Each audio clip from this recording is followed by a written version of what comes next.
tidak berbuat jahat terhadap sesama manusia. Karena itu, kasih adalah kegenapan hukum Taurat. Hal ini harus kamu lakukan karena kamu mengetahui keadaan waktu sekarang, yaitu bahwa saatnya telah tiba bagi kamu untuk bangun dari tidur. Sebab sekarang keselamatan sudah lebih dekat bagi kita daripada waktu kita menjadi percaya. Hari sudah jauh malam, telah hampir siang. Sebab itu, marilah kita tinggalkan perbuatan-perbuatan kegelapan dan mengenakan perlengkapan senjata terang. Marilah kita hidup dengan sopan seperti pada siang hari, jangan dalam pesta pora dan bermabuk-mabukan, jangan dalam percabulan dan hawa nafsu, jangan dalam perselisihan dan iri hati, tetapi kenakanlah Tuhan Yesus Kristus dan janganlah menuruti tabiat yang bersifat daging untuk memuaskan keinginannya. Melengkapi bacaan perikop ini, saudara-saudaraku, saya ajak Bapak Ibu perhatikan juga di bagian pasal 12. Satu ayat, khususnya ayat 2, saya bacakan saja demikian. Janganlah kamu menjadi serupa dengan dunia ini, tetapi berubahlah oleh pembaharuan budimu, sehingga kamu dapat membedakan mana kehendak Allah, apa yang baik, yang berkenan kepadanya dan sempurna. Demikian perikop dan bacaan firman Tuhan. Bapak Ibu, saudara-saudara kasih Tuhan, ketika tahun 1990-an hingga menjelang tahun 2000, banyak diskusi tentang apakah itu analisis sosial, apakah itu pengharapan ketika akan memasuki milenium ketiga. Para cendekiawan Kristen, kalau saya tidak salah ingat, itu menulis buku berjudul The Secular City, itu Harvey Cox, itu teolog dari Amerika. Dia mengatakan bahwa kesempatan agama-agama, tidak hanya orang Kristen, itu ketika memasuki era global dan dunia yang semakin sekuler, individualistik, yang berarti liberal, berarti ego manusia yang paling menonjol daripada kebersamaan. Sekuler berarti memuja suatu keduniawian lebih dari segala-galanya, bahkan memuja hedoni, yaitu kenikmatan demi kenikmatan, ilah-ilah atau dewa-dewa baru era modern ini. Maka satu-satunya agama yang bisa eksis ketika dia berkarya di bidang humanity atau kemanusiaan. Tidak lama kemudian, mungkin sekitar 2000 sekian, saya lupa kalau nggak salah, almarhum Buya Sami Marif, tokoh Muhammadiyah, menyampaikan hal yang sama. Apakah dia membaca tulisan teologi ini, saya tidak tahu. Artinya Bapak Ibu, berbicara tentang pelayanan Kristianitas, kita sudah sama-sama tahu itu adalah penjabaran dari trilogi atau trinitas gereja kita. Kalau saya sebagai pendeta, khususnya bagian persekutuan koinonia, lebih banyak ritual. Tetapi aspek kedua dan ketiga, yaitu kesaksian atau marturia dari diakonia, ini yang agaknya menjadi proporsi atau lebih banyak penekanan tugas penjaringan hari ini, terutama yang menamakan lembaga-lembaga yang berjejaring tergabung di dalam JKLPK, yaitu bagaimana isi Kristus menjadi saksi di bumi ini sekaligus berdiakonos melayani sesama. Dan kita tahu khususnya model diakonia yang saya tahu, mungkin ada versi yang lain, setidaknya ada 3 macam. Diakonia pelayanan yang bersifat belas kasihan atau mungkin disebut karitatif, karitas, kasihan saja, mungkin juga filantropis, phileis anthropos, cinta kepada sesama. Itu model pertama. Atau kalau era penyebaran Injil di Belanda muncul Santa Claus menjadi Sinterklaas, yaitu memberi sesuatu kepada anak kecil, menggembirakan. Tapi model yang kedua adalah menyembuhkan, mencoba memulihkan atau disebut reformatif. Dan yang ketiga akadnya ini yang ideal menurut saya, yaitu to transform atau transformatif. Misalnya saja ada nasihat dari China yang bijak, kalau menolong dulur atau menolong sesama yang miskin, jangan memberi ikannya tapi berikan pancing dan umpan. Persoalannya adalah sudah diberi pancing, diberi umpan, kolamnya sudah dipotas, terus nyobi. Bapak Ibu saudaraku, melayani Tuhan yang tidak mudah. Apalagi ketika kita nanti berbicara persoalan pendampingan anak. Persoalan yang kompleks, tidak hanya persoalan anak no secure, tidak aman. Tapi bagaimana keluarga brokenkah? Bagaimana gereja kalau itu Kristen, komunitasnya perhatiankah? Bagaimana sistem negeri yang menjadi milieu dari sistem masyarakat kita, clean government-kah? Akuntabelkah? Programnya jelaskah, terukur? Law enforcement apakah melaku atau cuma tambal sulam atau justice formality? Make 3 templean.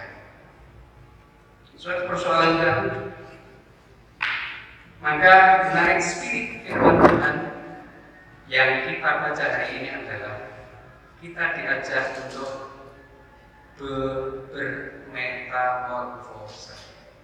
Memang di situ ada nasihat etis dari Rasul Paulus yang dorongan utama, motivasi kita melayani sesama yang mengasihi kan. Hukum bukan sekedar law enforcement yang just only di pasal-pasal karet, tetapi jiwa what behind about the law. Filosofi dari hukum sendiri itu apa? Itu juga jadi spirit, dan juga kita sudah sama-sama tahu motivasi kita melayani Tuhan yang wujud cinta kita kepada Tuhan dan sesama harus kembali ke sana, harus dikembalikan ke sana. Kita masih ingat bagaimana kisah yang sangat terkenal di Alkitab, si Marta dan Maria. Tokoh Marta kelihatan sibuk sekali melayani Tuhannya. Alasannya kan begitu. Sementara Maria itu deprok mendengar pesannya kayak malas. Sehingga Marta ini guru, dia menggunakan otoritas gurunya untuk perintah supaya Maria membantu dirinya. Itu Tuhan Yesus jawabnya kayak suruh kok ini aku mau kompor. Tuhan menjawab, Marta, kenapa kamu menyibukkan diri dengan hal-hal yang tidak perlu? Maria yang tahu. Bahwa itu kita sering mengantagoniskan seolah-olah Maria ini sibuk malas dipuji Tuhan, Marta yang sibuk justru gak kira-kira. Saya kira bukan soal itu. Tetapi mungkin yang Tuhan Yesus bukan sibuk Maria, tetapi orientasi dari Maria itu hanya mungkin cari pujian, bukan seterusnya melayani Tuhan dan murid yang datang di rumah, sehingga dia bisa kesal, putus asa atau marah. Sementara Maria mungkin ini simbol bahwa segala sesuatu harus dikembalikan ke rohnya, roh, termasuk pelayanan kita. Kalau kita melayani dia apakah itu dia asing, saya punya DPP yang dekat saya itu ada yang posko, ada yang skop, lansia. Entah juga Bapak Ibu mungkin yang bergerak di bidang perlindungan anak itu, ini kaitannya juga dengan yayasan. Saya dulu mengurusi di Surabaya, mengurusnya juga cukup banyak yang meninggal, sudah sepuh-sepuh ya. Mudah-mudahan ini Mas Budi ini generasi nom-nom dan kawan-kawan bisa muncul baru. Itu ketika advokasi berhadapan dengan sistem, kepolisi, atau mungkin juga DPR, kita bisa frustasi. Ibarat membenturkan kepala ke tembok, seolah sia-sia. Tidak bisa tenang. Tetapi memang harus retreat, mundur sejenak untuk merenung. Motivasiku ngapain? Kenapa saya harus lelah? Kenapa kita harus frustasi? Waktu itu kami mendampingi juga kasus yang hampir dilancurkan di daerah Taiwan, namanya Mbak Rifatul Jannah, justru seorang muslim yang taat yang kami dampingi, kami dari gereja. Kami tidak peduli karena kami cinta NKRI ini dan kemanusiaan. Ternyata di pengadilan pun kami sering ngalah. Ya, tidak apa. Waktu itu Pak Brigjen Roni Sompi masih Kapolda di Jatim, dia memberi nota SMS, jangan pernah menyerah, berjuanglah terus. Ini semangat bagi kami.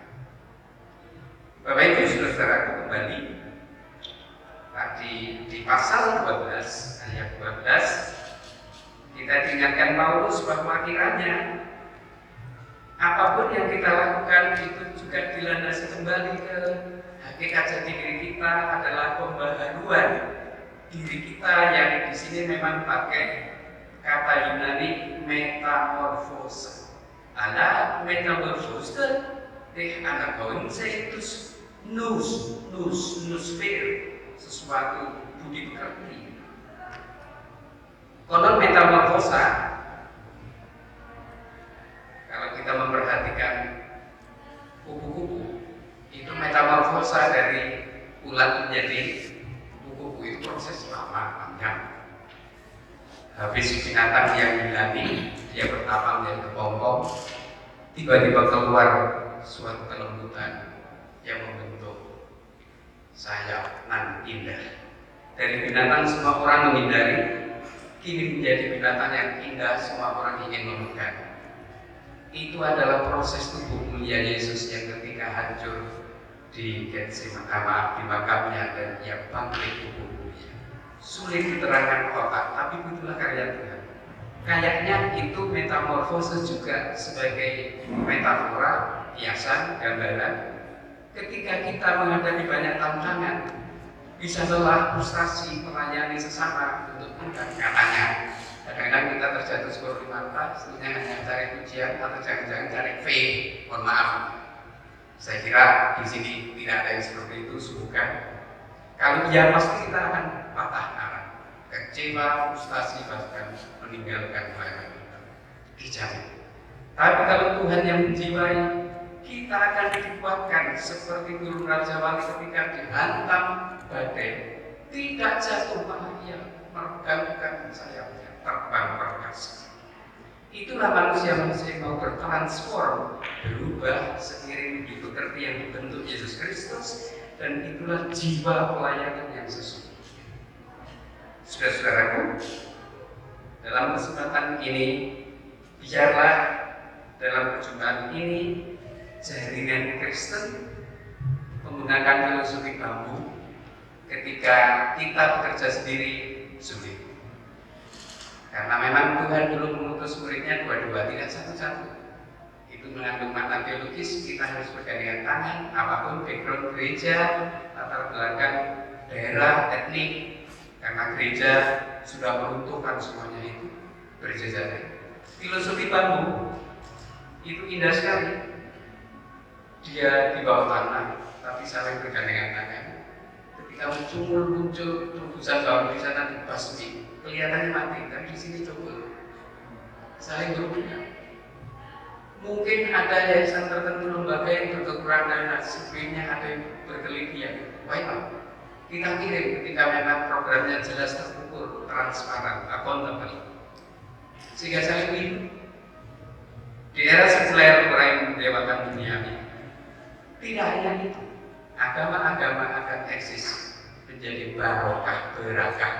Mazmur 133, ketika kita duduk bersama bersama dimuliakan Tuhan, berakah, berkat turun.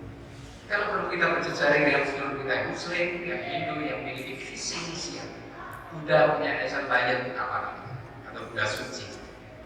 Baik, kenapa?